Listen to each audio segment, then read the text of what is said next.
La Sicilia batte i denti per il freddo e il forte maestrale che investono in queste ore l'isola. La Protezione Civile ha emanato un'allerta meteo parlando di avverse condizioni meteorologiche nel sud, con particolare riferimento alla Sicilia. Da oltre 24 ore anche la provincia di Agrigento è interessata a forti precipitazioni che hanno scandito la notte appena trascorsa. In alcune zone montane addirittura sono apparsi i primi fiocchi di neve e non mancano le situazioni di disagio, come quella che ha avuto come scenario l'autostrada A19 in direzione Palermo. La caduta di 4 alberi sradicati dal forte vento ha causato la chiusura provvisoria di un tratto di strada all'altezza dell'uscita obbligatoria allo svincolo di Bagheria. Gli alberi sono caduti su 4 auto di passaggio, provocando il ferimento di una persona trasportata d'urgenza con l'ambulanza in ospedale.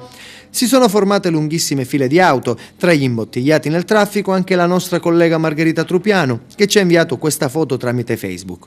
Sul posto si sono portati agenti di polizia, vigili del fuoco. Per diverse ore si è atteso l'arrivo della Protezione Civile regionale. Ma intanto la gente è rimasta bloccata e a causa del maltempo, che ha ridotto la visibilità, 4 voli in arrivo nell'aeroporto di Palermo sono stati dirottati a Catania e Trapani. L'attività nello scalo è regolare. A Trapani è stato dirottato il volo Ryanair proveniente da Bergamo, a Catania 2 della Winjet partiti da Roma e Rimini e l'Air Berlin che era decollato da Monaco. I meteorologi però sono abbastanza ottimisti. Dal pomeriggio di giovedì ci dovrebbe essere un lieve miglioramento che proseguirà venerdì e sabato, ma dalla vigilia di Natale tornerà il maltempo.